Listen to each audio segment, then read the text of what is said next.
Tanggaling-galing mo, Smart dishwashing paste ko. Pritong ulam na masebo, plato o kaldero.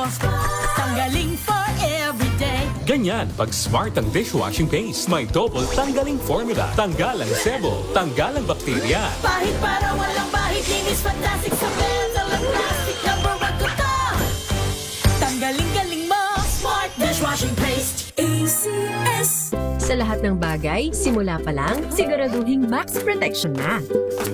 Kasi pag kulang ang proteksyon, baka madaling masira. Sa ngipin, dapat may max protection din. Max sa alaga ng Unique Toothpaste. With Max Protect Formula, help stop cavities before they start, while keeping breath fresh. Try Unique Maximum Fluoride Protection. Para max alaga, max protektado. ACS.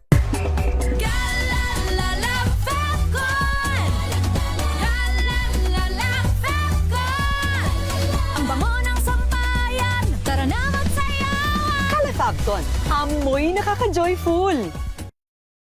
May nagbago, may arte, may budget. Akala nyo lang yon. So solid, White Rose Papaya, wow, White Rose. White Rose Papaya, wow, White Rose. White Rose Papaya. May glow up with White Rose Papaya. White Rose Papaya. May puti power times 2 kasi may papaya at niacinamide. May shea butter and tea tree oil pa. Kutis sulit ang glow up. Glow up with White Rose Papaya. White Rose Papaya. Kutis sulit ang glow up. ACS. Wow, ang saya. Isang barangay na labada, puro mancha pa. Goodbye, pahinga. Mommy, isang laba lang yan sa Pride Bar Blue. May powerful stain-away enzymes na malupit sa dumit mansya. At di masakit sa kamay. Isang laba lang yan. Hello, pahinga. Hello, Pride Bar Blue. ACS. Oh, so good. Komeo, so tanghon. So bagay sa bawat selebrasyon. So easy, so dummy. Komeo, so tanghon. Komea Sotanghon. So good. Sotanghon. Let us unbox MX3 capsule. Each box has 60 vegetable capsules that tested and proven to help reduce pain discomfort. 2 capsules daily with healthy diet and exercise. MX3. Tunay, natural, at original. Mahalagang paalala, ang MX3 capsule ay hindi gamot at hindi dapat gamiting panggamot sa anumang uri ng sakit.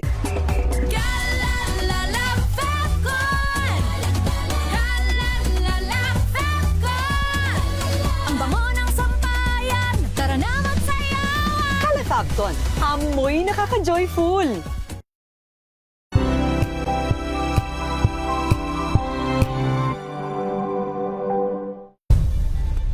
Nagsimula sa pangarap hanggang sa maabot ang tagumpay. Iba't ibang kwento, iba't ibang mukha ng atletang Pilipino. Mas pinatindi, mas pinalakas, at mas pinaaksyon sa Match Point tuwing Sabado, 12:30 ng tanghali sa DZRH TV.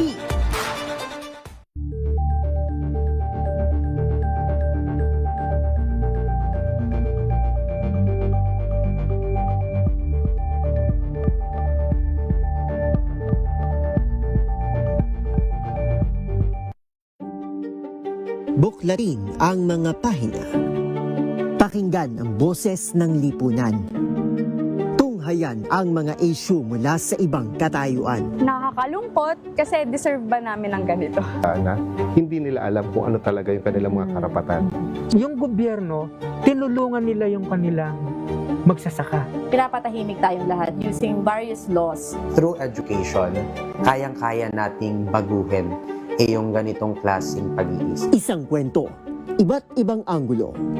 Dito, sa Point of View.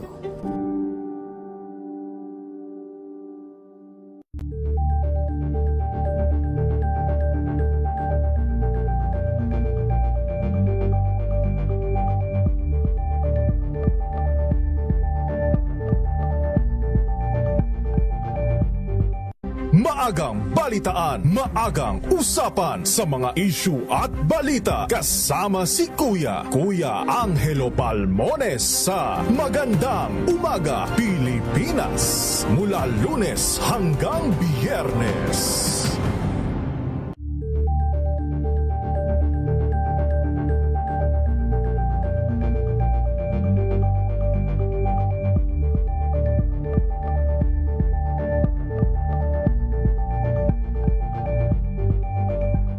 We've got you covered. From the hottest hits, exclusive interviews, kilig to the bones fan meet experience. Pilipinas 5:09 ng hapon.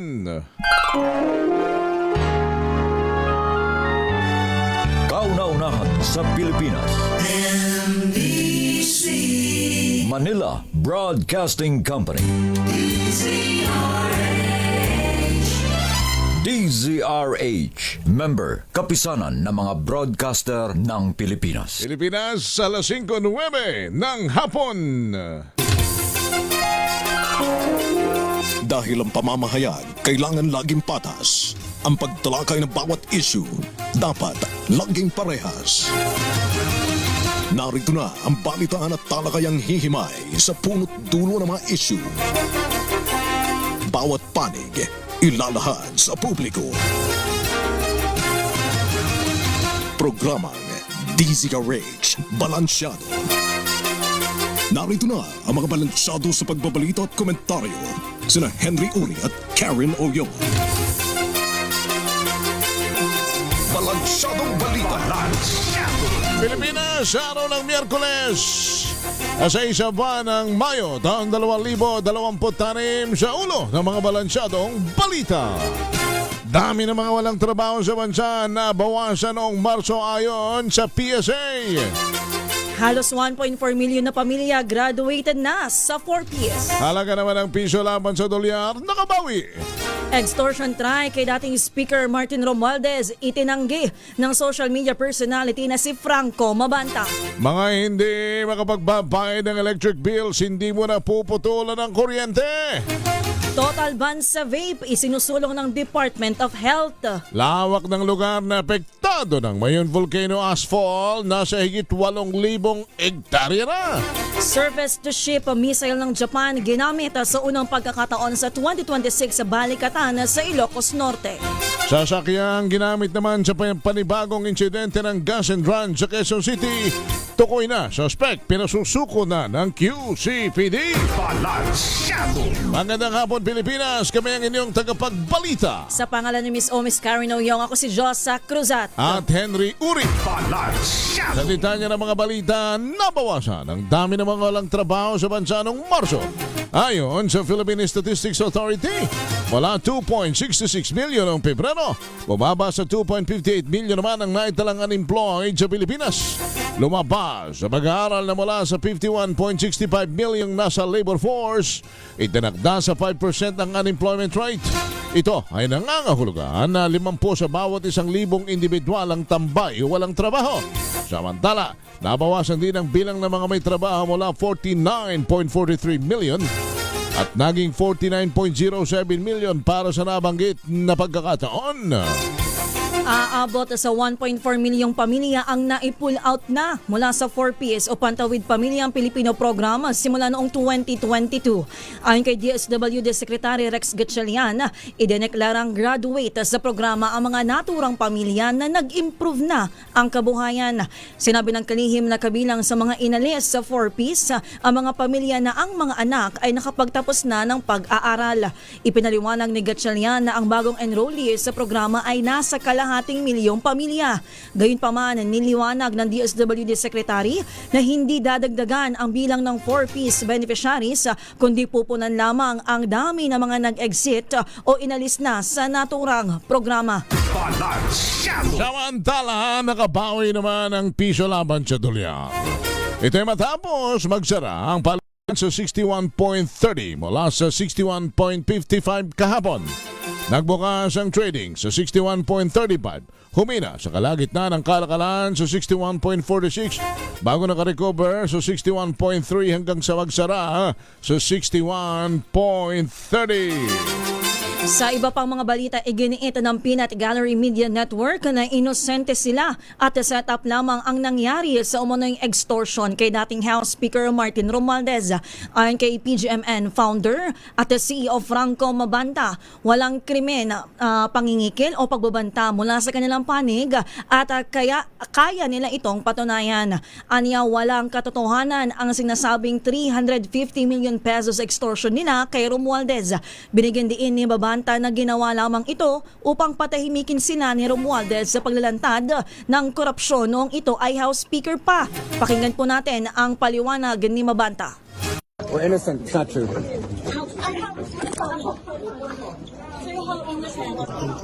Completely. Sir, bakit tingin niyo po ay you were arrested if you are innocent naman po? You talk to my lawyer. Social media. I haven't seen it. I don't have my phone. Ito, bababa. It's not true. Definitely not true. Samantala, assumption pa lamang para sa National Bureau of Investigation na flood control scandal ng laman ng umano'y blackmail videos laban kay dating Speaker Martin Romualdez. Sa pagtatanong ng DZRH News, sinabi ng NBI Director Attorney Melvin Matibag na wala pa silang kumpirmasyon sa bagay na ito. Wala man na silang kopya at hindi naman napapanood pa ng mga operatibang sinasabing panakot na videos ng grupo ni Peanut Gallery Media Network founder Franco Mabanta sa dating speaker. Iniimbestigahan pa ng NBI kung si Romualdez lamang ang tinatarget ni Mabanta o may matagumpay silang pangingikil pa sa ibang mga individual. Bukod sa PGMN founder, pinusasa ng NBI ang siyang direktor at finance officer o accountant at dalawang iba pa na pawang kakasuhan din ng extortion in relation to Cybercrime Prevention Act. Narito si Matibag.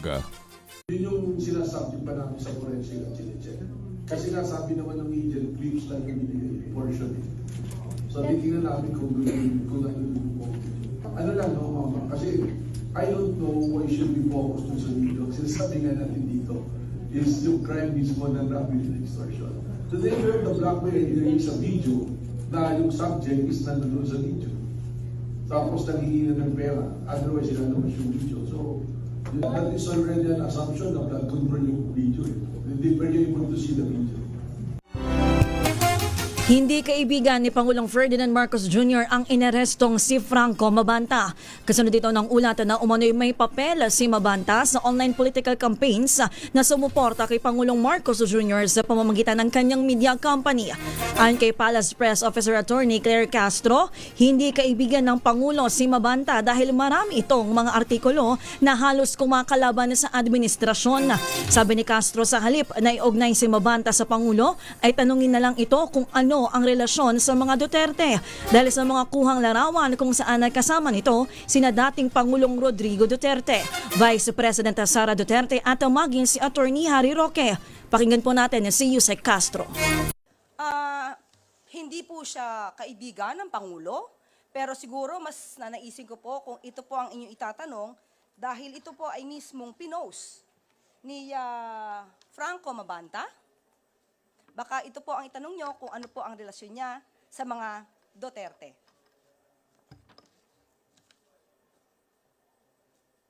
Balita ay pinag-utos naman ng Energy Regulatory Commission ang pansamantalang pagsuspindi sa pagpuputol ng supply ng kuryente sa mga consumer simula ngayong buwan hanggang Hulyo. Ayon sa ARC, para ito sa mga residential at non-residential consumers na hindi makapagbayad naman ng kanilang electric bills. Pinayagan din ng ARC ang flexible payment option so hanggang 3-month installment na pagbabayad. Sabi ng ARC, sa gitna ito ng deklarasyon naman ng State National Energy Emergency kaugnay ng nagpapatuloy na tensyon sa Middle East. Ibinida ng Department of Energy na halos 3 beses na mas mataas sa inuobligang kasalukuyang minimum fuel inventory compliance ang mayroon ngayon sa Pilipinas. Ayon kay Energy Yusek Wimpi Fuentabella, paghigit 50 araw pa ang inventaryo batay sa ulat ng Oil Industry Management Bureau ng Kagawaran. Binanggit naman ni Energy Secretary Sharon Garin na steady pero mas mabagal ang konsumo ng bansa sa langis at nagkaroon pa ng pagbaba sa demand. Wala ring problema sa delivery ang mga oil company dahil patuloy na kinikilala ng kanilang mga supplier ang mga sinelyuhan nilang mga kontrata. Una nang sinabi ng DOE na tigil muna ang pag-aangkat ng langis ngayon dahil sa mga issue sa storage dahil pang-6 na pong araw lamang ang kayang iimbak ng Philippine National Oil Company. Tinatrabaho na ng Energy Department ang plano para sa pangangailangan ng National Reserve o karagdagang refinery sa bansa. 18 minuto na, makalipas ang alas 5 ng hapon. Sa iba pang balita, pinaimbestigahan na sa Senado ang patuloy na pagtaas ng presyo ng bigas at iba pang produktong pang-agrikultura sa bansa. Sa ginanap na kapihan sa Manila Bay, sinabi na Senator Sherwin Gatchalian, chairperson ng Senate Committee on Ways and Means, na kailangang busisin ang posibleng pagsasamantala sa presyohan ng mga pangunahing bilihin. Ayon kay Gatchalian, walang nakikitang dahilan para biglang magmahal ang bigas sa kasalukuyan dahil sa buwan pa ng Hulyo mismong panahon ng anihan, inaasang mararamdaman ang epekto ng taas presyo ng abono. May hinala ang senador na may ilang manlalaro sa merkado ang sinasamantalang sitwasyon. Narito ang tinig ni Senator Gatchalian. Ibig sabihin yung mga rice traders, sila naman ngayon ang nagpapataas ng presyo. Dahil mga importers, mga cartel, importers, at ginagamit nila itong sitwasyon para may dahilan na pataasin ang presyo ng bigas. Ngayon, pag tumaas ang presyo ng bigas, direct impact yan sa sikmura ng tao bayan, lalo na yung mga tao natin buong. So, ang next, iibisigahan namin yung presyo ng bigas. Binuhay ng Department of Health ang matinding kampanya laban sa paggamit ng vape o e-cigarettes products. Ayon kay DOH OIC Director Dr. Dominic Madumba, dapat nang ipagbawal ang naturang produkto dahil sa masamang epekto nito sa kalusugan. Sinabi ng opisyal na kung hindi ibaban ang vape, dapat magpataw ng restriction upang hindi maakit ang mga bata sa iba't ibang flavors ng naturang produkto. Batay sa pagsusuri, ang e-cigarettes ay maaaring maging sanhi ng malalang karamdaman na tulad ng sakit sa puso, cancer at sakit sa baga. Noong nakalipas na taon ay nagbabala ang World Health Organization laban sa nicotine addiction mula sa paggamit ng vape. 21 minuto na, makalipas ang alas 5 ng hapon, umabot na sa 8,544 hectares ng lupain ang natamo na naman ang abo sa dulot na aktibidad ng bulkan sa Mayon.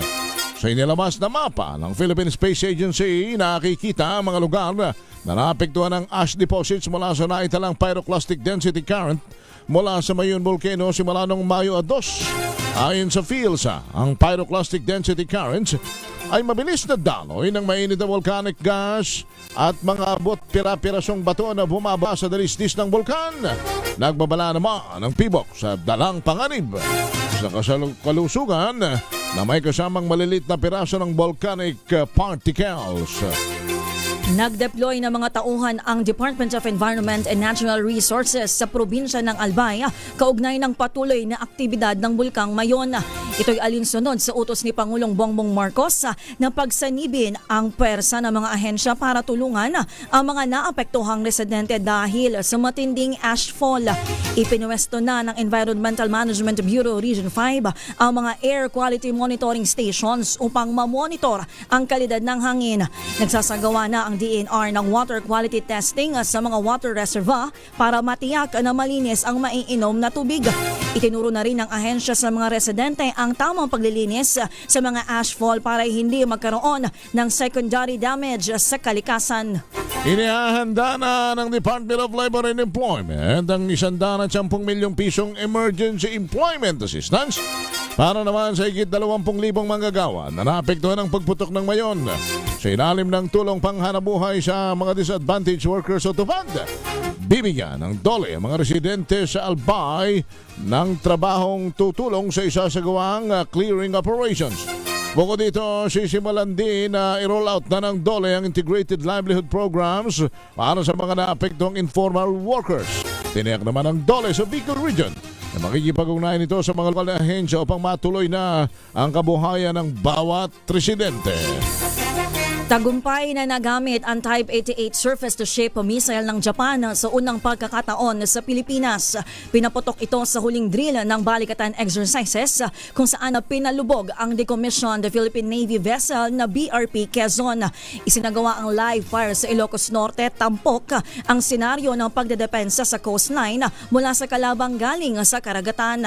Personal na sinaksihan ni Defense Secretary Gibo Teodoro ang pagpaputok o ang pagpapaputok ng Type 88 na aniyay armas na pwedeng i-interoperate ng magkaalyado sa hinaharap. Nanood din ng live ang Commander-in-Chief na si Pangulong Bongbong Marcos Jr. sa loob ng AFP General Headquarters sa Camp Aguinaldo. Narito po si Defense Secretary Gibo Teodoro. The future balikatans are a product of the exercise itself, and we will be gauging how our planners are thinking by the activities that they identify. Of course, there is improvement actually. Any step towards convergence is an improvement. And I can't see how others can say it's not. Samantala, 24 na minuto na makalipas ang alas 5 ng hapon, tiniyak ng Department of Health. Naligtas naman ang 38 Filipino crew member ng cruise ship na mayroon naman ng hantavirus outbreak. Ayon kay Health Undersecretary Alberto Domingo, wala namang sakit at hindi nagpakita ng anumang sintomas ng pagkakahawa sa virus sa mga Filipino sa barko. Nananatili rin ang close coordination ng ahensya sa otoridad ng barko na na-stranded ngayon sa Atlantic Oceans malapit sa Cape Verde. Unang naiulat na 3 pasahero ng barko ang nasawi dahil sa hantavirus habang ang 3 naman ay nahawa at kinakailangan ng immediate medical attention. Kinalma naman ni Domingo ang publiko. Tiniyak na walang banta ng hantavirus outbreak sa Pilipinas dahil napakalayo ng barko sa ating bansa. Kusang pinasusuko na ng Quezon City Police District ang suspect sa panibagong kaso ng gas and run incident matapos matukoy ang sasakyang ginamit. Ayon sa QCPD, mainam na sumuko na lamang ang suspect at harapin ang kaso para hindi matapat sa mas mabigat na kasong legal. Nakita ang grayish-blue na 2023 Toyota Vios na may plate number na CBK 7953 sa tulong ng masusing CCTV footage backtracking sa kalapit na barangay at establishmento. Batay sa hawak na impormasyon ng QCPD, napag-alamang pinarerentahan lamang ang sasakyan kay alias Jero Salina na iniimbitahan na rin ng pulisya sa nagpapatuloy na investigasyon. Pasado alas 3 ng madaling araw noong Linggo, nang takbuhan ng isang lalaki ang pinakargang 1,500 pesos sa isang gasolinahan sa Mindanao Avenue sa Quezon City. 26 na minuto na makalipas ang alas 5 ng hapon. Sumain nyo na mga balita sa Balansyado. Kami ang inyong tagapagbalita. Ako po si Josa Cruzat at Henry Uri. Balansyado. Ang oras na yan ay hatid sa inyo ng maliit.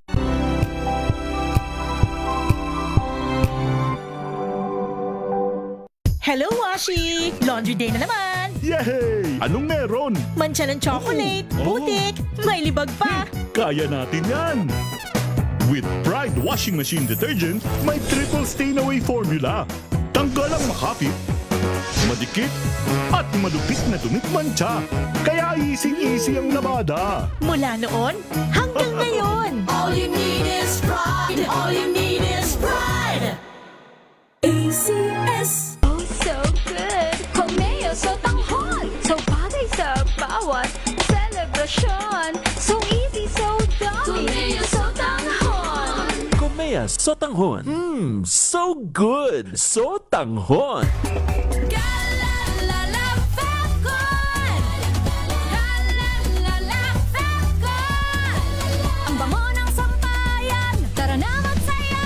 Calefacton, amoy nakaka-joyful.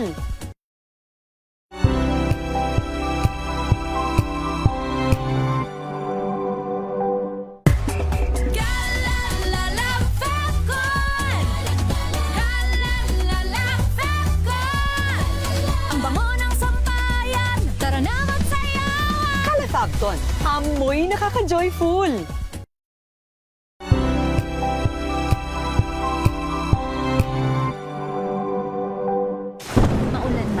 No worries, naamoy kulong ang damit. Charm, Fabcon, pangong kumakabloom, tanggal amoy kulong. gamit ko? Charm Fabcon with Bloom Fresh technology kills 99.9% of kulob-causing bacteria. May aroma burst pa of thousands of flowers and berries. Ang sampay sa loob, no amoy kulob. Kumakabloom sa Charm! Charm Fabcon. ACS.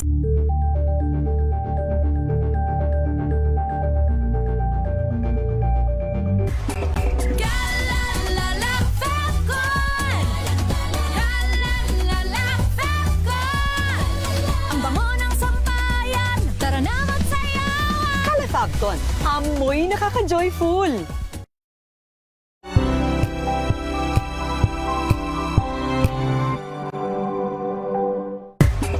Galalala Fabcon! Galalala Fabcon! Ang bango ng sampayan, tara na magsayawan! Calefabcon, amoy nakaka-joyful.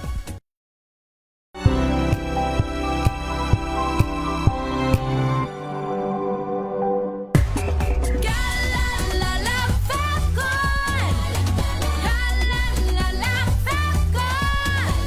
Ang bango ng sampayan, tara na magsayawan! Calefabcon, amoy nakaka-joyful.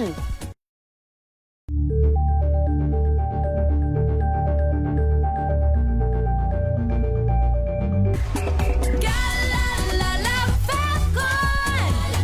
Galalala Fabcon! Ang bango ng sampayan, tara na magsayawan! Calefabcon, amoy nakaka-joyful.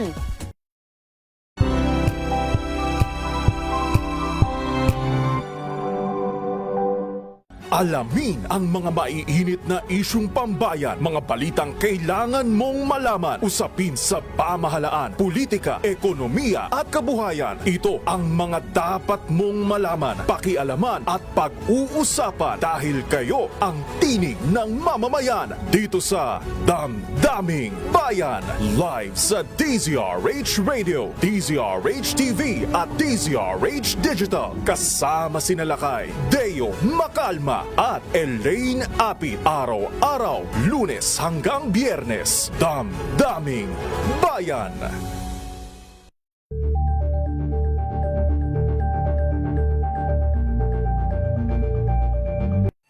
Mga balitang gigising sa inyong umaga. Mga balitang kailangan mong malaman. Mapapakinggan sa ACS Balita sa 2x2. Kasama sina Anthony Taberna at Jerry Baha. Lunes hanggang Biyernes.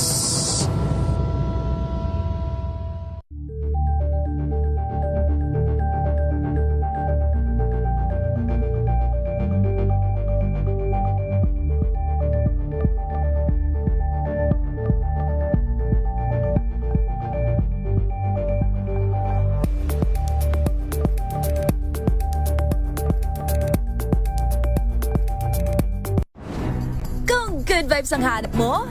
Dito ka na sa sigurado! Mula sa mga istoryang nagbibigay ng inspirasyon hanggang sa mga kwentong may dalang solusyon. Mga balitang pampagaan, pakiramdam at pampaganda ng araw. Hindi lang ba sa good news, kundi the better news.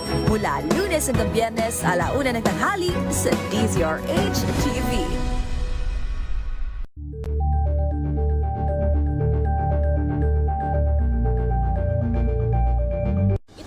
Ng naitalang 17 individual na ang kanilang naaresto.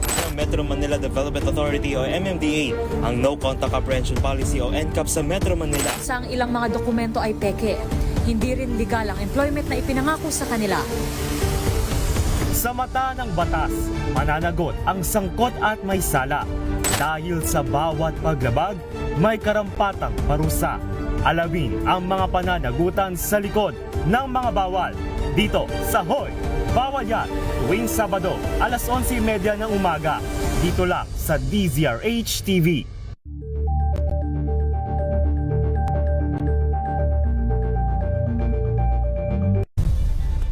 Nagsimula sa pangarap hanggang sa maabot ang tagumpay. Iba't ibang kwento, iba't ibang mukha ng atletang Pilipino. Mas pinatindi, mas pinalakas at mas pinaaksyon sa Match Point tuwing Sabado, 12:30 ng tanghali sa DZRH TV.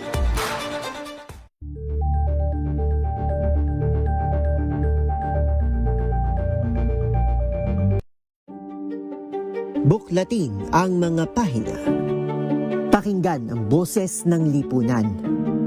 Tunghayan ang mga issue mula sa ibang katayuan. Nakakalungkot kasi deserve ba namin ng ganito?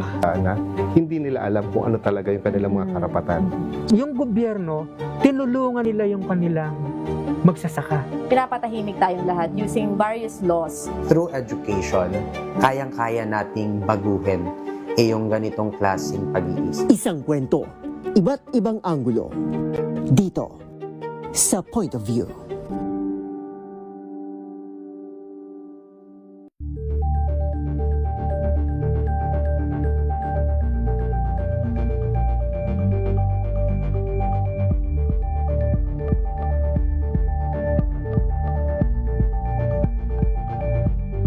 Maagang balitaan, maagang usapan sa mga issue at balita kasama si Kuya Angelo Palmones sa Magandang Umaga Pilipinas mula Lunes hanggang Biyernes.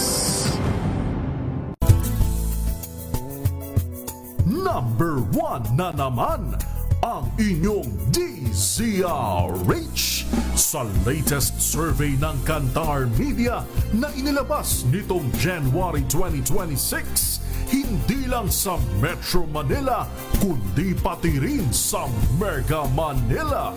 Patunay na DZRH lang ang inyong tunay at totoong pinagkakatiwalaan. Taos-puso po kaming nagpapasalamat sa inyong patuloy na pagtitiwala dahil ang DZRH, una sa Pilipinas, una sa Pilipino, saan ka man sa mundo, tayo Pilipino. We've got you covered. From the hottest hits, exclusive interviews, kilig to the bones fan meet experience, and hataw performances of your favorite stars. Saturdays, 12 noon, dito lang sa DZRH TV.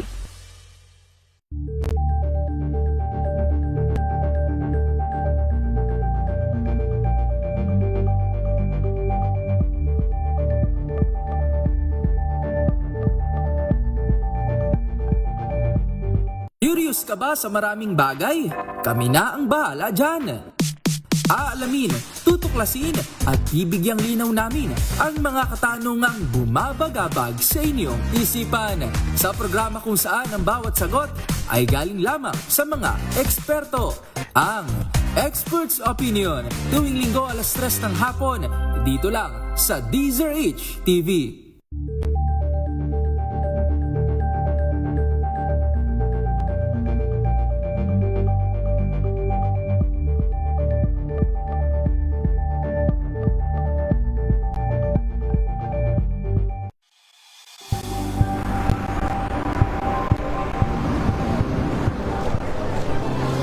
Mga eksperto. Dito lang sa Expert Opinion. Ito ang The Better News. DFDS. Trending and isang kwento, iba't ibang anggulo. Dito sa Point. Bawat pananagutan ating tatalakayin dito sa Hot Bawal Yan. Filipino, dito lang sa DZRH TV, matchable entertainment and lifestyle. Ito ang NBC TV Network News. Una sa Pilipinas, una sa Pilipino.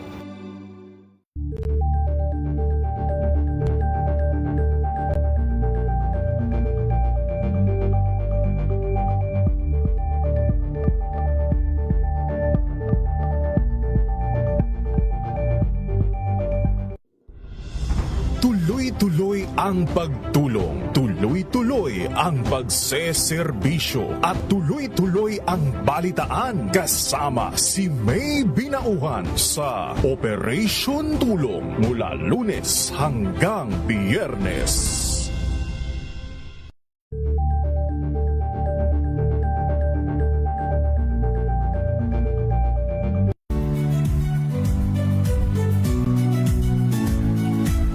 Magandang araw mga kaibigan. Ito po ang inyong balerina ng bayan, si Lisa Makuhay Lizalde, na nag-aanyaya sa inyong samahan kami at ang aming mga espesyal na panauhin para sa kalahating oras ng masayang kwentuhan sa aming programang Art to Art, kung saan ang usapang sining at kultura ay para sa lahat.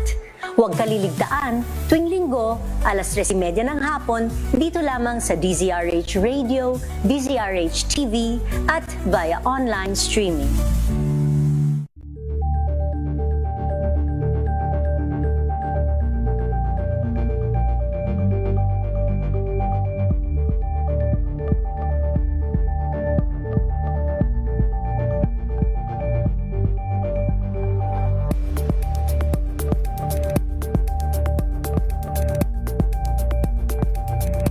Tambalang Anthony Taberna at Jerry Baha ang gigising sa inyong umaga dahil lalatay ang humahagupit na diskusyon at komentaryo Lunes hanggang Biyernes sa 2x2.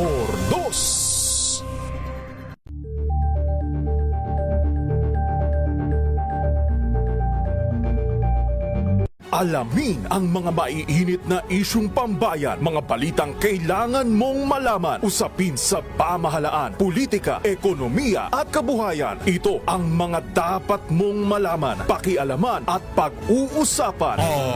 RH.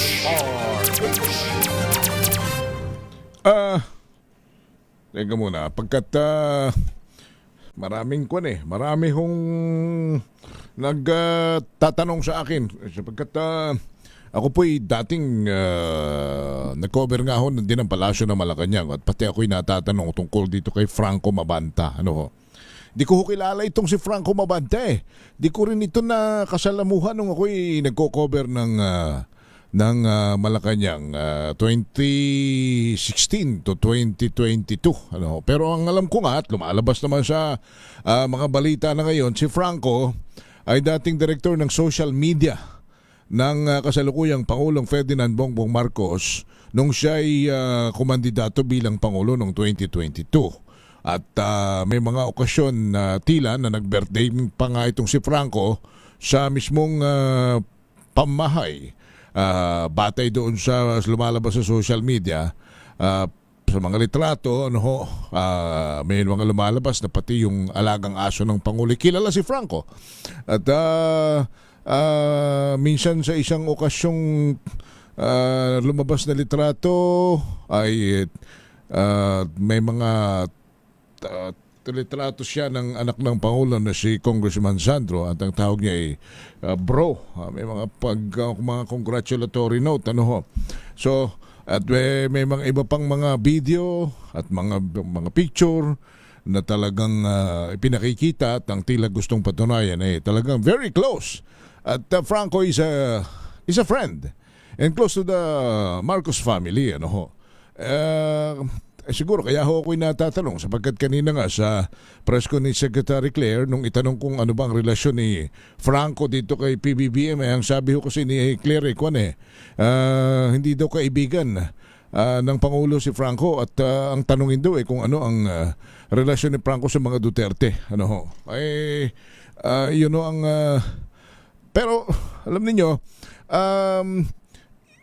may malaking sinisilip na butas riyan sapagkat yung sinasabing milyones na ang wika tila hinihinging suhol ni Franco o kinikikil ni Franco sa dating speaker na si Martin Romualdez, ang lumalabas yung 75 million cold cash na ginamit pang entrap, ang tanong ngayon di ba't naka-freeze o frozen na ngayon ang kapirahan nitong si Speaker Romualdez? Saan ba nanggaling yun? Napakaraming perang yung 75 million na bakit biglang may ganong kalaking pera? Hindi biro kasi nga naman yung 75 million. Diba? Malita rin daw pinanglagyan. Of course, may statement daw si Franco na ito, nasa may statement ni Franco. Meron akong nakita kanina at siguro alam ko nabasa na rin naman ninyo, although It's in English. Pero sa madaling salita, itinatanggi ni Franco na meron daw hong extortion. Set up daw siya. Sabi ni Franco. So, anyway, yan ang bumulaga kanina. But ang punot dulo ho kasi niyan talagang kung bakit kasi hanggang ngayon talaga naman ko ang hinahangad nating lahat may makulong. Although yung sa flood control anomaly. Pagkat yung flood control anomaly na yan, ngayon ano bang araw, ano bang petsa na ngayon? Mayo 6. 6 ngayon siguro into 1 week and 2 weeks time tsaka nababagsak na naman ang ulan. At ang balita ko tuwing kumukulimlim ang kalangitan dinadaga na yung mga politiko. At ang panalangin sana huwag bumagsak ang ulan. Sapagkat pag nakabagsak ang ulan, sigurado na namang maniningil na naman tayo.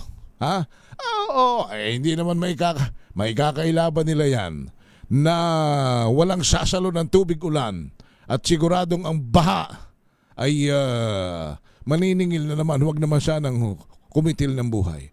Pero siguradong iikot naman ang puwit nito mga damuhong mga nanubang ito ng flood control.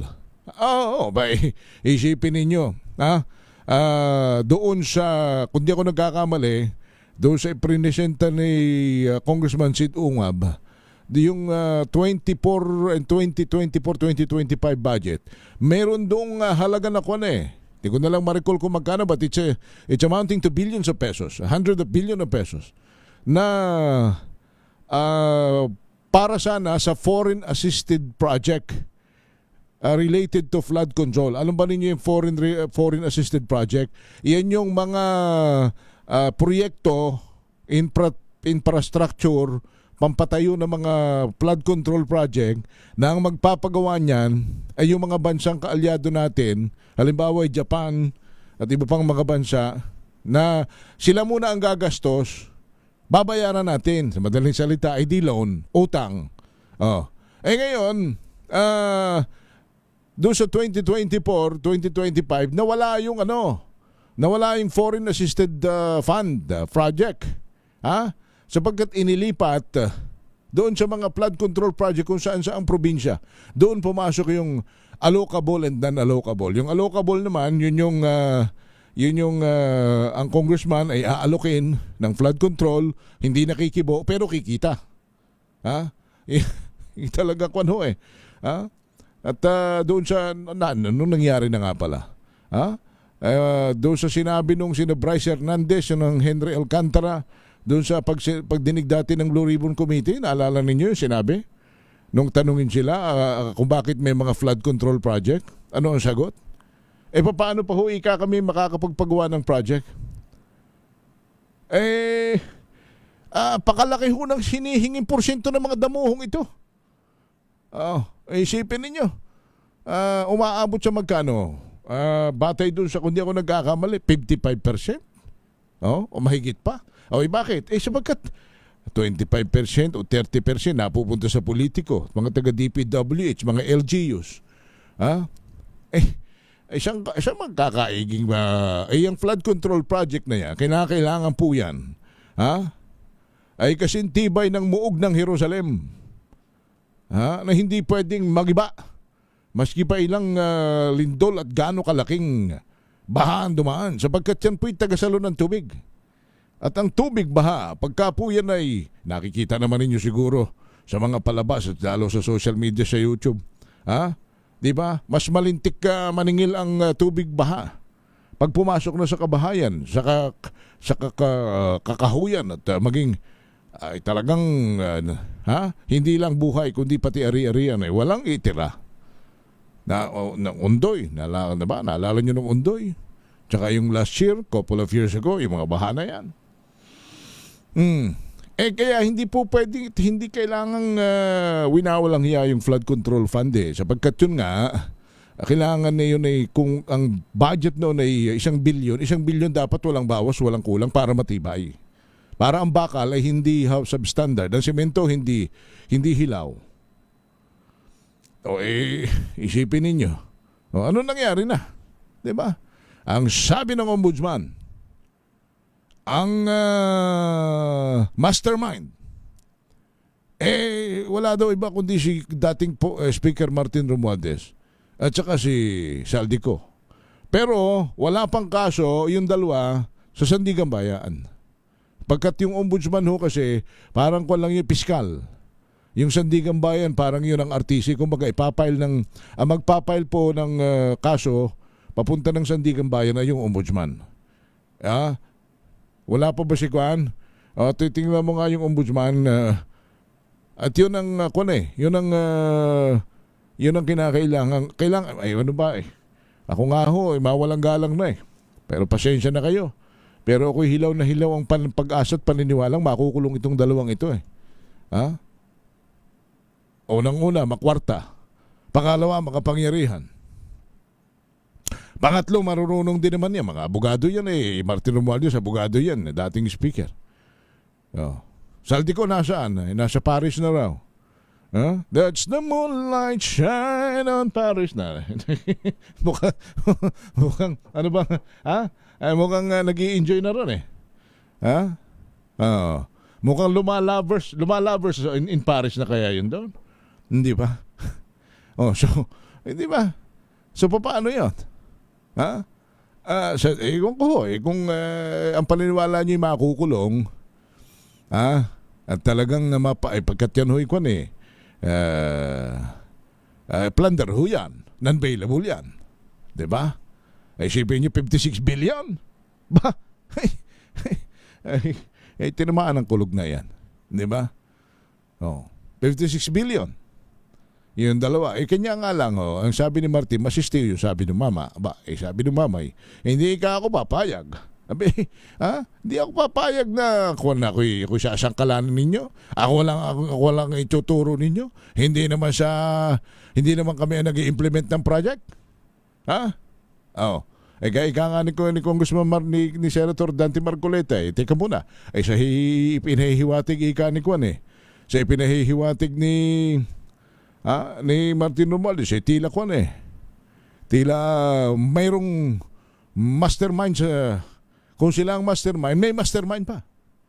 Di ba? Sino yon?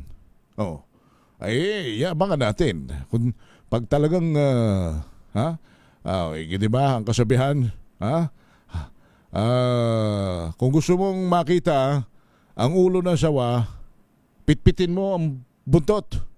Pitpitin mo ang buntot, lalabas ang ulo. Hindi. Pag pinitpit mo ang buntot ni Romualdez, baka ilabas niya ang ulo. Kung sino ang ulo.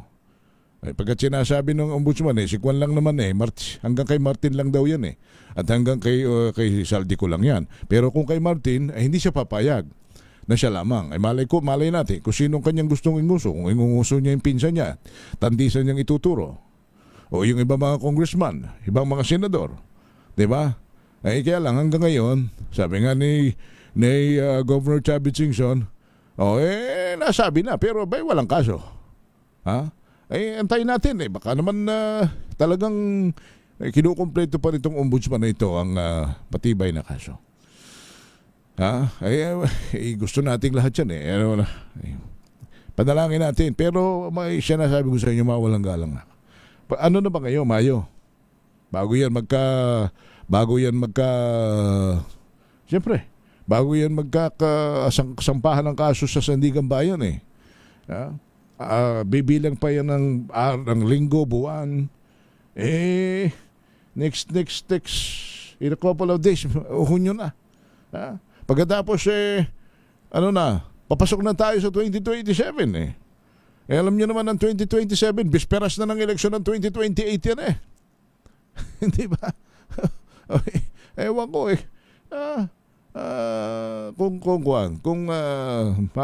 kung makukulong pa kaya nga ang hinuha nung iba baka itong sinasabing itong Saldico anong tawag na yan, Saldico Romualdez baka script lang at palabas lang yun, hindi naman makukulong yan Di tingnan natin Kung ito ba ay kayang panindigan, pangatawanan, because this will define the leadership of Ombudsman Boying Rimulya.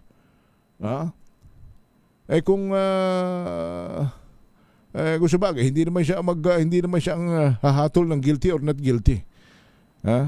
This will define the leadership, that the term of not just the Ombudsman Rimulya, but of course the President. Tingnan natin kung ito ba hindi isang palabas lamang, kung ito mangyayari nga ito. Sana, sapagkat alam niya talagang no less than the Supreme Court Justice Antonio Carpio and the leader of Big Business Group, talagang sinasabi phenomenal ito Itong ginawa nilang pagnanakaw sa flood control talagang sa Guinness Book of Record, di ba? Yung corruption during the Marcos Sr. administration napa-record na Guinness Book of Record. Itinalo pa yung nangyaring flood control anomaly, flood control corruption from 2023 to 2025. Hindi naman yung galing sa atin lang. Sapagkat tingnan ninyo, yung 56 billion na yun, di ba? Yun ay flood control fund yun na sinasabi ng ombudsman na kickback. Kickback, alam nyo naman yung kickback kung ano ibig sabihin nun di ba? Na-kickback nung Saldico tsaka nung Martin Romualdez. Kanya nga ang tanong, yun lang bang nakamuyamos ng kickback? Bakit nga sinasabi ni Martin Romualdez, hindi ako papayag na ako lamang sasangkalanin ninyo rito ay mag-ahalo ang balat sa tinalupan. Balansyado! 5:55. Tayo magbabalik. I'm Henry Uri. DZRH na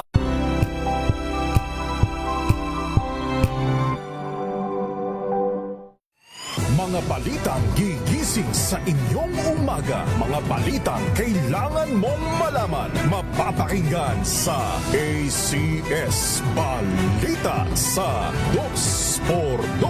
Kasama sina Anthony Taberna at Jerry Baha. Lunes hanggang Biyernes.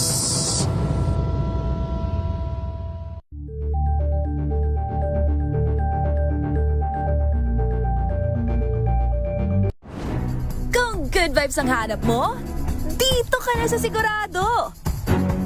Mula sa mga istoryang nagbibigay ng inspirasyon hanggang sa mga kwentong may dalang solusyon. Mga balitang pampagaan, pakiramdam at pampaganda ng araw. Hindi lang ba sa good news, kundi the better news. Mula Lunes hanggang Biyernes, 1:00 ng tanghali sa DZRH TV.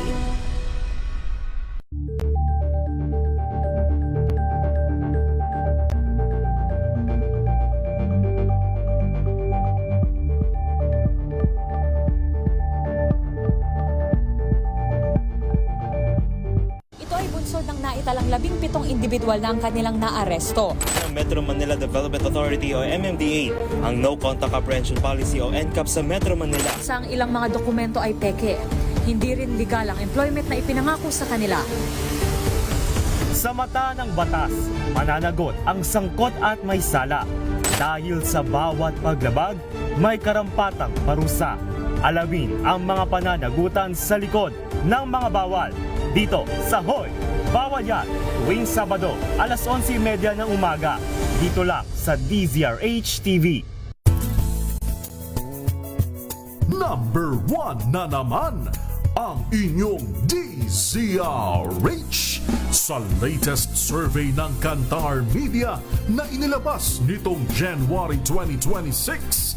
Hindi lang sa Metro Manila, kundi pati rin sa Mega Manila. Patunay na DZRH lang ang inyong tunay at totoong pinagkakatiwalaan. Taos-puso po kaming nagpapasalamat sa inyong patuloy na pagtitiwala dahil ang DZRH una sa Pilipinas, una sa Pilipino, saan ka man sa mundo. Tayo, Pilipino. Nagsimula sa pangarap hanggang sa maabot ang tagumpay. Iba't ibang kwento, iba't ibang mukha ng atletang Pilipino. Mas pinatindi, Kinukwento ko sa inyo na litratong inilabas ni Yusek Claire Castro na ang tinatanong ay kung anong kaugnayan ni Franco kay Pangulong Bongbong Marcos. Ang sinagot ni Claire, ang itanong daw ay kung anong kaugnayan ni dating Pangulong Duterte kay Franco. At sabi niya yung picture mayroon pang picture na nasa likod si dating dating presidential spokesperson Harry Roque. Kausapin ko nga. Secretary Harry, magandang hapon sa inyo. Ay, magandang hapon, Henry, at magandang hapon, Pilipinas. Teka muna. Pag-usapan nga natin ng kabahagya si Franco. Sino ba si Franco? Kilala mo ba si Franco Mabanta? Well, kilala ko yan talaga bilang isang vlogger, no? At ang alam ko, sa mulat-mula, siya ay malapit sa mga Marcoses. Bakit ko nasabi yan? Kasi nung ako nga ay spokesperson, ang pakilala niya sa akin ay, among others, tumutulong din talaga siya sa social media ni Bongbong Marcos. Okay. Diyan ko siya nakilala dahil sa kanyang ties with Bongbong Marcos. At ako naman, bilang spokesperson, lahat naman ng vlogger, lahat ng mainstream media, may access sa akin, no? So, nakakainis nga na ang ginamit pang picture ni Auntie Claire, extra lang ako dun sa picture ni Franco at ni PRRD, no? Meron naman kami mga picture na talaga kami magkasama at mas gwapo ko dun sa mga larawan na yun. Hindi pa yun ang ginamit. Pero teka muna. Kasi ako, kinukwento ko kanina, I covered the palace, I covered you during the previous administration. Hindi ko naman nakita itong si Franco kahit sa iyong mga press cons. Wala akong na-cover sa kanya.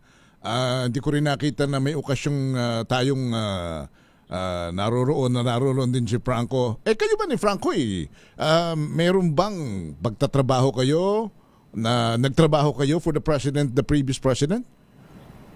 Lilinawin ko po yan. Walang naging opisyal na function itong si Franco Mabanta sa administrasyon ni Presidente Rodrigo Romualdez Duterte. Ang pagkakakilala namin sa kanya ay bilang isang vlogger at ang palasyo naman ay bukas sa lahat ng mga vloggers, sa lahat ng mga mamamahayan. Kaya nagkaroon siya ng mga pictures sa akin at kay Presidente Duterte. Gayunpaman, hindi ko maintindihan bakit dinideny ni Auntie Claire ang koneksyon. Inanunsyo naman talaga ni Marcos Jr. talaga na minsan ay si Franco Mabanta in charge ng kanyang social media, no? Siya ay naging social media director. Meron pa akong larawan ngayon na pinost sa aking Facebook na galing mismo sa Facebook din ni Franco Mabanta. Nagpa-party pa ang mag-asawang Marcos sa kanilang tahanan sa Forbes Park para nung isang birthday ni Franco Mabanta. So yan bang gagawin ng hindi kaibigan na magpapaparty pa sa birthday doon mismo sa pamamahay nila? At doon sa larawan na pinost ko sa Facebook ko ngayon, pati nga yung aso ng mga Marcoses kaibigan ni Franco Mabanta. Pero alam mo, ang nakakatawa, hindi ko maintindihan sa Auntie Claire dahil ang issue naman talaga rito, yung pag-aaresto ba kay Franco Mabanta ay panunupil or kontra-extortion. Sa tingin ko, wala namang kinalaman kung anong relasyon niya sa mga Marcos, kung anong relasyon niya sa mga Duterte. Ang issue lang is, meron bang katotohanan yung sinasabing extortion? Dahil kung wala, talaga na bang kilala din natin ng PGMNA na isang social media outfit na malaki rin ang reach, no? So posibleng meron ding panunupil. Pero alamin natin kung anong ebidensya. May isa pa may isa pa ako nakitang comment na the 75 million, kung yun ay galing sa pera ng mga Romualdez, naka-freeze na raw yung asset. Saan ang galing yung 75 million? Anong inyong obserbasyon doon? Kasi yan ang mga magnanakaw na yan, lahat nakamaleta Hindi naman ako nasusurpresa na may pera pa rin sila, no? Dahil nga, bumili pa nga yan ng bahay sa Forbes Park para gawin lamang imbakan ng pera. So mga tsani na yung mga yan, alam nila na ang kanilang nakaw hindi dapat i-deposito sa bangko dahil malalaman na unblock, no? So sa akin, hindi big issue yan. Dahil alam nga natin, gaya na sinabi ni Bibi Sara, ang mga magnanakaw, hindi nagde-deposito sa bangko, nagtatago sa mga maleta. Nako. So ngayon, pinabubulaan na ninyo na kilala ninyo, may kaugnayan kayo, nakatrabaho ninyo at naging bahagi ng administrasyong Duterte si Franco Mabanta. Wala po ganyang naging relasyon sa panig ng administrasyon ni Duterte at ni Franco Babanta.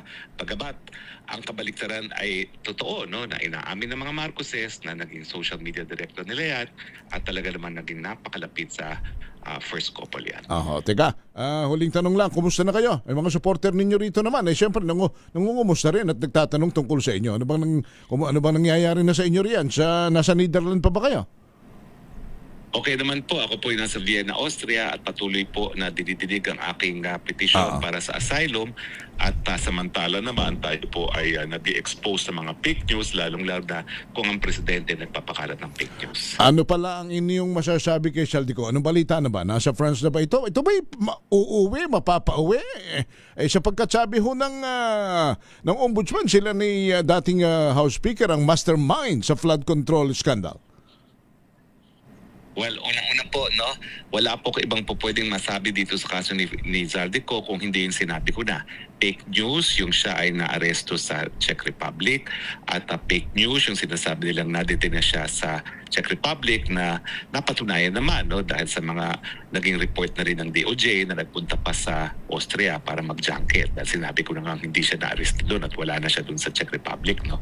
Ganun pa man, yung sinasabi na mastermind ang Martin Romualdez at ang Zaldico, wala pong kaduda-duda, kasama sila sa most guilty, pero sa tingin ko po, ang tunay na mastermind ay ang presidente ng Pilipinas. Opo, pero kung itong si Zaldico ay makonvict ng Sandigan Bayan, teka muna, na malayo siya as an expert in international law, pwede ba siyang makonvict kahit naririyan siya sa halimbawa sa France at kung makukonvict ba ito, mapapauwi at dito makukulong? Hindi po siya po pwedeng malitis dahil kailangan magkaroon ng jurisdiction ng hukuman sa kanyang pagkatao. No? Hindi po usad ang kaso kung hindi maaresto at mapapabalik sa Pilipinas ang Zaldico. At sa tingin ko, kung siya ay gaya ko, humingi ng asylum, hindi po siya mapapauwi hanggang hindi matapos yung proseso ng pag-a-apply ng asylum. So in other words, malabo pa na makulong dito at maparusahan? Well, sa tingin ko po, no, dahil wala naman akong pagkakaalam talaga kung siya sumunod dun sa aking advice na mag-asylum, kung siya nag-asylum, kinakailangan mo na matapos yung proseso ng asylum bago siya mapauwi. Alright. Sheikh, salamat po for picking up our call. Thank you.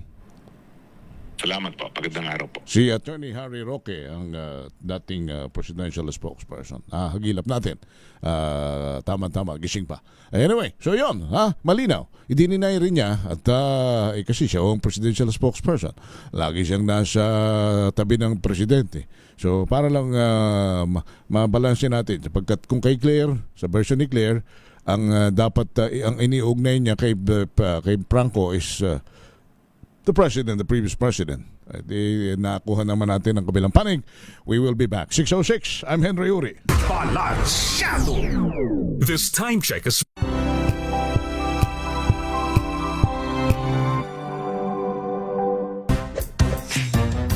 Galing-galing mo, Smart dishwashing paste ko, pritong ulam na masebo, plato ng kaldero, tanggaling for everyday. Ganyan, pag Smart ang dishwashing paste, may double tanggaling formula. Tanggal ang sebo, tanggal ang bakterya. Pahit para walang bahid, linis fantastic sa metal at plastic, number one ko to. Tanggaling-galing mo, Smart dishwashing paste. ACS. May nagbago. May arte. May budget. Akala nyo lang yon. So solid. White Rose Papaya, wow, white rose. White Rose Papaya, wow, white rose. White Rose Papaya. May glow up with White Rose Papaya. White Rose Papaya. May puti power times 2 kasi may papaya at niacinamide. May shea butter and tea tree oil pa. Kutis sulit ang glow up. Glow up with White Rose Papaya. White Rose Papaya. Kutis sulit ang glow up. ACS. Hello, Washi! Laundry day na naman! Yay! Anong meron? Mancha ng chocolate, putik, may libag pa! Kaya natin yan! With Pride Washing Machine Detergent, may triple stain-away formula. Tanggal ang makapit, madikit, at malupit na dumit mancha. Kaya easy-easy ang labada. Mula noon hanggang ngayon. All you need is pride. All you need is pride. ACS. Manikad po. Bilang isang broadcaster, mahalaga sa akin ang tamang impormasyon sa lahat ng bagay, kahit sa kape, mapanuri ako. Kaya dito ako susubukan ng MX3 Coffee.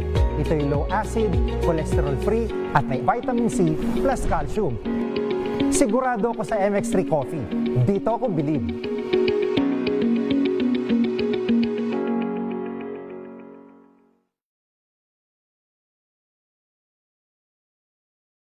Wow, ang saya. Isang barangay na labada, puro mancha pa. Goodbye, pahinga. Mommy, isang laba lang yan sa Pride Bar Blue. May powerful stain-away enzymes na malupit sa dumit mancha. At di masakit sa kamay. Isang laba lang yan. Hello, pahinga. Hello, Pride Bar Blue. ACS.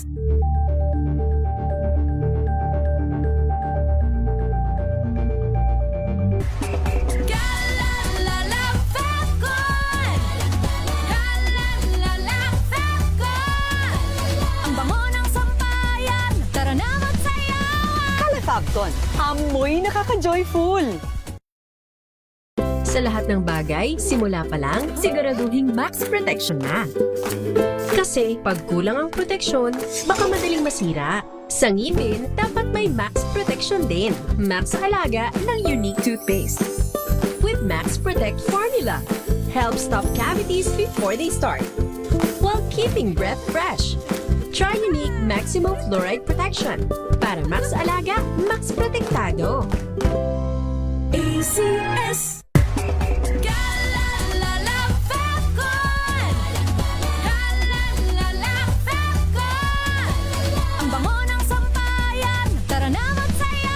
Calefacton, amoy nakaka-joyful.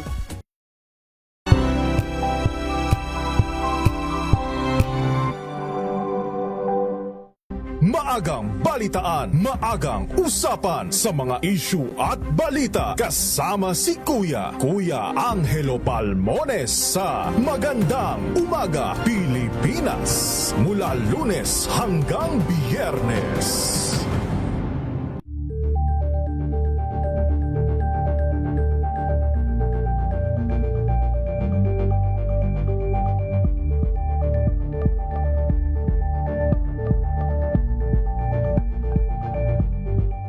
We've got you covered. From the hottest hits, exclusive interviews, kilig to the bones fan meet experience, and hataw performances of your favorite stars. Saturdays, 12 noon, dito lang sa DZRH TV.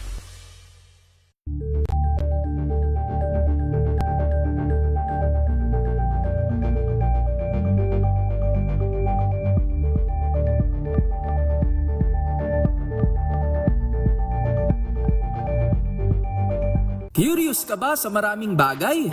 Kami na ang bahala dyan. Aalamin, tutuklasin at bibigyang linaw namin ang mga katanungang bumabagabag sa inyong isipan. Sa programa kung saan ang bawat sagot ay galing lamang sa mga eksperto. Ang Expert's Opinion, tuwing linggo alas 3 ng hapon, dito lang sa DZRH TV.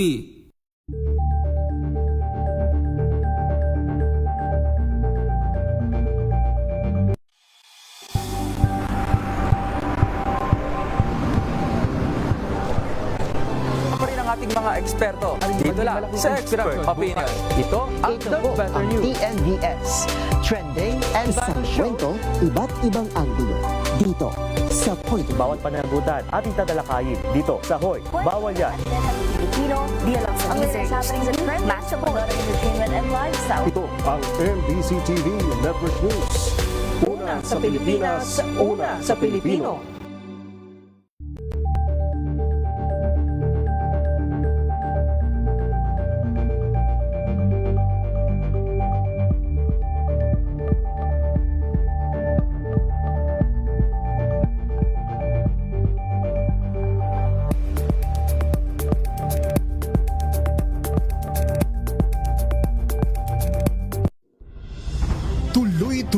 ang pagtulong, tuloy-tuloy ang pagseserbisyo at tuloy-tuloy ang balitaan kasama si May Binauhan sa Operation Tulong mula Lunes hanggang Biyernes.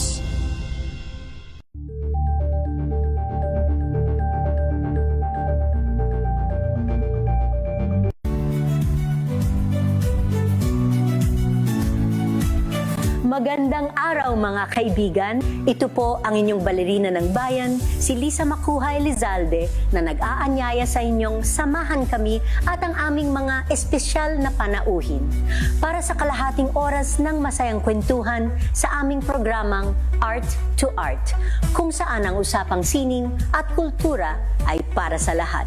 Huwag kaliligtaan, tuwing linggo, alas 3:30 ng hapon, dito lamang sa DZRH Radio, DZRH TV, at via online streaming.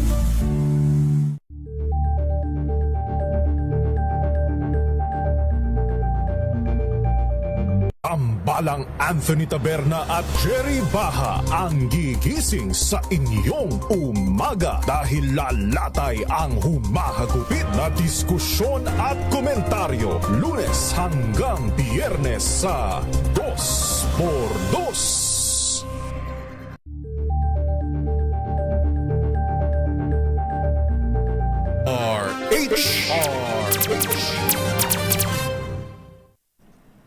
O, teka, mamimigay naman tayo ng pera, Diyosa? Hindi pa. Aba, ako'y kakoy, baka kakoy kimi 500 di, tayo muna yung order ng kuwan. Halo-halo kaya. Balansyado! Mamaya muna tayo mamigay ng pambiling halo-halo at talaga napakain. 15 minuto, makalipas ang alas 6 ng gabi. Usapin sa seguridad sa pagkain, enerhiya at proteksyon ng mga mamamayan ng ASEAN, prioridad na paksa sa 40th ASEAN Summit. RH14 Let Narciso, Let! Pangunahing tatalakayin ng mga leader ng Association of Southeast Asian Nations, kabilang si Pangulong Ferdinand Marcos Jr., ang tungkol sa seguridad sa pagkain, enerhiya at kaligtasan ng mga mamamayan ng Timog Silangang Asya. Sa kanyang video message para sa 48th ASEAN Summit na gaganapin sa Cebu, positibo ang Pangulo na magiging produktibo ang dialogo at pagpapalitan ng pananaw ng ASEAN leaders sa mga isyong may kaugnayan sa rehiyon at maging sa pandaigdigang usapin. Ibinahagi ni Pangulong Marcos na pangungunahan niya ang talakayan sa kahandaan ng rehiyon at pagtiyak ng matatag na supply ng enerhiya, gayon din ang energy diversification para maibsan ang external shocks kabilang ang nag-ugat sa krisis sa Middle East. Bilang chairman ng ASEAN, isusulong rin daw ng presidente ang pagpapalakas sa regional food security, tuloy-tuloy na daloy ng mga produkto at pagpapalakas ng suporta sa mga magsasaka at micro, small and medium enterprises. Tiniyak rin ito na mararamdaman ng ASEAN nationals sa buong mundo ang impact ng mga pag-unlad sa rehiyon kasabay ng pagbibigay diin sa kahalagahan ng seguridad ng mga mamamayan. Ito si Let Narciso para sa DZRH. Una sa Pilipinas, una sa Pilipinas. Thank you, Len. Samantala, threat video, pinakamalakas daw na ebidensya laban kay BP Sara. Balita sa Kongreso ni Milky Rigunan. Milky! Ang pagbabanta sa buhay ni Pangulong Bongbong Marcos, First Lady Lisa Marcos at dating House Speaker Martin Romualdez ang natiling pinakamalakas na ebidensya sa impeachment complaints laban kay Vice President Sara Duterte. Ayon kay House Senior Deputy Majority Leader Lawrence Defensor, may tuturing ito na betrayal of public trust and high crime. Sabi ni Defensor, seryoso at determinadong sinabi ng Vice Presidente na may pumayag na at may nakaabang ng tao at na nakahandang pumatay, kaya hindi ito simple crime kundi impeachable offense. Giti Defensor, ang Vice Presidente na nagbabanta sa buhay ng Presidente ay dapat masalang sa isang paglilitis para pagpasyahan ito ng mga senador at kung siya ay morally fit na manatili o matanggal sa pwesto. Dagdag pa ni Defensor, lalong lumakas ang mga ebidensya sa bank accounts at SALN ng Vice Presidente dahil hindi ito sinagot ang mga alegasyon laban sa kanya sa may dinaos na impeachment proceedings sa sa kamera. Ako si Milk Reguna, nagulat para sa DZRH, una sa Pilipinas, una sa Pilipinas. Thank you, salamat Milky. Samantala, Senator Jinggoy Estrada at Senator Joel Villanueva kampante pa rin ligtas sa flood control anomaly. RH28 Raymond Dadpas. Raymond. Kapwa naniniwala ang dalawang kasapi ng Senate minority na sina Senador Jinggoy Estrada at Senador Joel Villanueva na safe sila sa usapin ng flood control anomaly. Ito ay kasunod ng Chairman's Progress Report na inilahad ni Senator Panfilo Ping Lacson bilang Chairman ng Senate Blue Ribbon Committee. Nanindigan sa Estrada na wala siyang kinalaman sa pagganda sa budget at implementasyon ng mga flood control projects. Itinuro ang mga taga-DPWH at kanilang mga kasabwat na mga contractors ang nasa likod nito. Narito si Senador Jinggoy Estrada. Dito mga mastermind, kami, wala kaming partisipasyon, wala kaming influensya sa pag-award o pag-bid ng kontrata. Gano'n sa DPWH. Wala kaming influensya, wala kaming tinatawagan. O sino gumagawa ng those projects kami? Definitely not. Sila gumagawa. Sa panig ni Senador Joel Villanueva, hindi umano ito takot sa issue ng flood control dahil wala siyang kinalaman dito. Giit nito kabilang siya sa mga unang tumayo sa Senado at kondinahin ang mga substandard at nawawalang mga flood control projects sa kanilang lalawigan sa Bulacan. Narito naman si Senator Joel Villanueva. Sa dami ng nangyaring balita for the past so many months that I have kept my silence, wala pa rin. And ako, I'm just on my end, I'm just waiting for the right time to speak up and defend myself kasi records will bail me out. Ito si RH28 Raymond Dadpas para sa DZRH, una sa Pilipinas, una sa Pilipinas. Thank you, Raymond. Sa Quezon City, may lalaking nasa viral video na nambugbog sa isang babae. Pinaghahanap ng QCPD. Val Gonzalez. Val! Henry, umaapila ang Quezon City Police District sa sinumang nakakaalam sa kinaroroonan ng lalaking nambugbog ng dati nitong live-in partner na makipagtulungan sa mga otoridad. Ayon sa QCPD, ang nakakatakas pa ring suspect ay kinilalang si Joel San, 50 anyos, residente ng Barangay Bahay Toro, Project 8, Quezon City. Hawak na ngayon ng QCPD ang kopya ng nangyaring pananakit bandang alas 12:09 ng tanghali kahapon sa loob ng isang boutique. Sa kuha ng video na kumakalat sa social media, pumasok ang suspect na dating kinakasama ng biktima at pisikal na inatake ang 34 anyos na babaeng may-ari ng establishmento bago mabilis na tumakas palayo sa lugar. Inihahanda na ngayon ng QCPD Station 15 ang kasong paglabag sa Republic Act 9262 o ang Anti-Violence Against Women and Their Children Act laban dito kay Tanda. Ayon kay QCPD Director Police Brigadier General Randy Glenn Silvio, mariing kinokondina ng QCPD ang anumang uri ng karahasan laban sa kababaihan at tiniyak na hahabulin ng suspect hanggang sa ito'y mapanagot. Nananawagan sila sa publiko na ipagbigay alam o magbigay impormasyon sa pinakamalapit na istasyon ng pulisya o tumawag sa Emergency 911 at Quezon City Helpline 122. Ako si Val Gonzalez. Anong lagay ng babaeng binugbog ba? Ay talagang ko na eh. Parang UFC player kung dumali yung kung ano.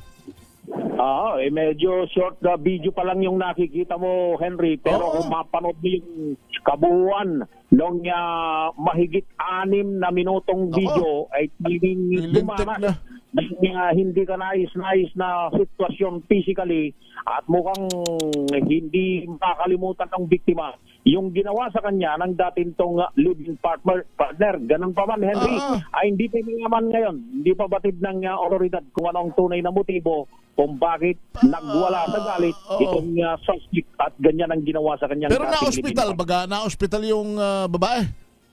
Sigurado? Sa hospital, yung babaeng biktima. Oo, hindi naman seryoso ang lagay ngayon. Huwag naman sana.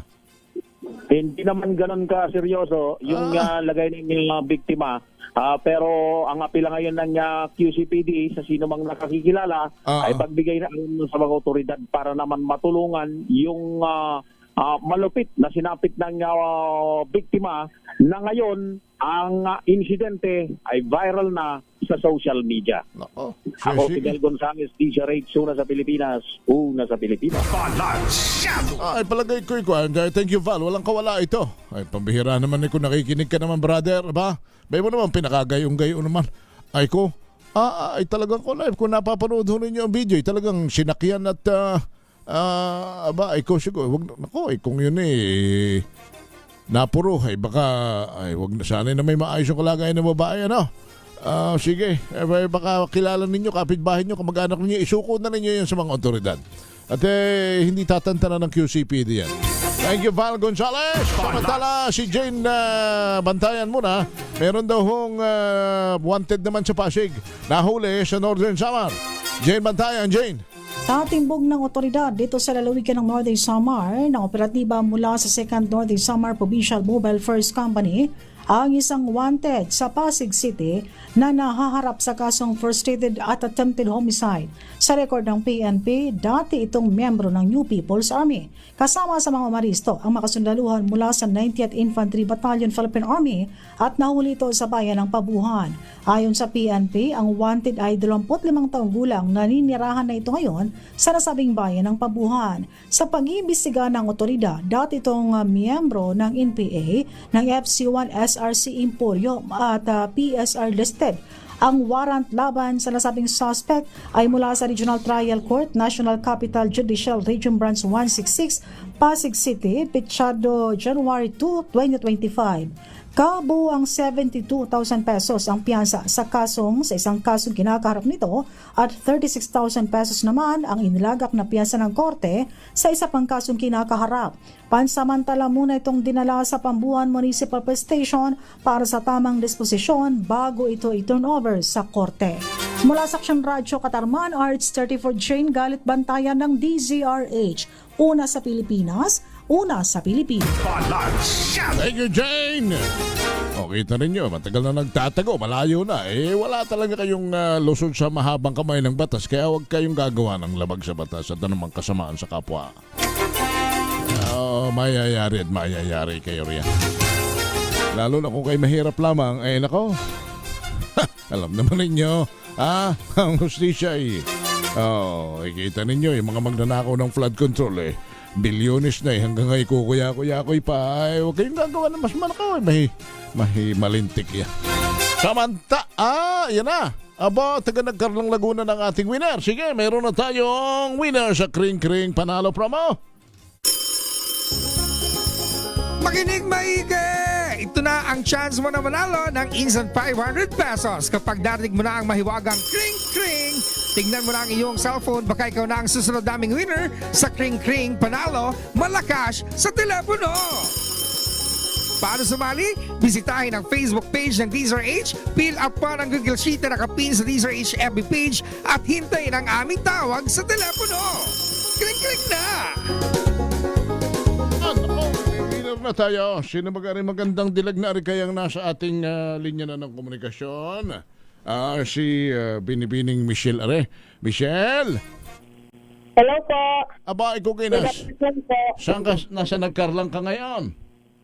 Yes po. Saan siya Nagkarlang? Napakasarap ng ginatang kalabaw diyan Sa Nagkarlang Laguna po. Barangay Tasmindas. Diyan kayo may nagkakatay pa ng kalabaw sa inyo. Sarap ng adobo tsaka ginatang kalabaw diya sa inyo. Kung nakatikim na Michelle, ay talaga naman. Michelle, ay lagi ka nakikinig sa DZRH? Yes po, sa Facebook Live po. Aba, salamat naman. Ano ang himpilan ng radyo na una sa Pilipinas ay una pa sa Pilipinas ay una pa sa mga taga Nagkarlang? DZRH po. Yan! Ay kita mo, dahil diyan ay darating sa iyo mga 10 maleta na punong-puno ng 500 piso, ha? Thank you po. Natawa si Michelle. Sige, salamat Michelle. Thank you, mag-iingat kayo riyan sa Nagkarlang sa Laguna. Balansyado! Kita naman ninyo kami. Kami marami ding malita. Gaganggapurunggo ka lang. Salamat po na marami sa inyo. Sumayin nyo na mga balita at talakayan sa Balansyado. Kung gusto nating umasenso sa buhay, Lagi naming paalala kayo'y manalangin at umasa't manampalataya sa may kapal at huwag gagawa ng masama sa kapwa. Bagkus gumawa ng mabuti dahil ang paggawa ng mabuti kailanman hindi magbubunga ng masama. Tumulong sa nangangailangan. Help is wealth. Sa ngalan ni Josa Cruzat at ni Karen Oyong, si Ka Henry Uripore. Ang tabayan ng usapang legal kung pwede ka daw isang ang bahay at lupa sa maraming tao. Husay. Oo, ay palagay ko hindi magkakaari-ere. Usapang legal with Attorney Cam. Susunod na. Bye! Balansyado! Ang oras na yan ay...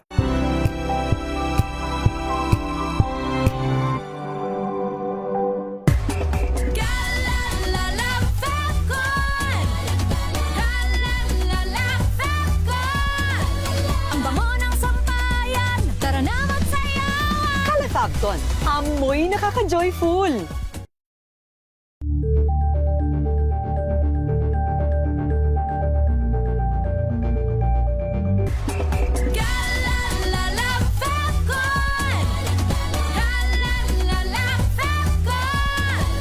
Ang bango ng sampayan, tara na magsayawan. Calefacton, amoy nakaka-joyful.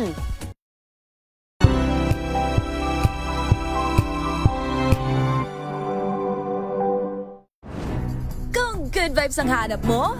Dito ka na sa sigurado! Mula sa mga istoryang nagbibigay ng inspirasyon hanggang sa mga kwentong may dalang solusyon. Mga balitang pampagaan ang pakiramdam at pampaganda ng araw. Hindi lang basta good news, kundi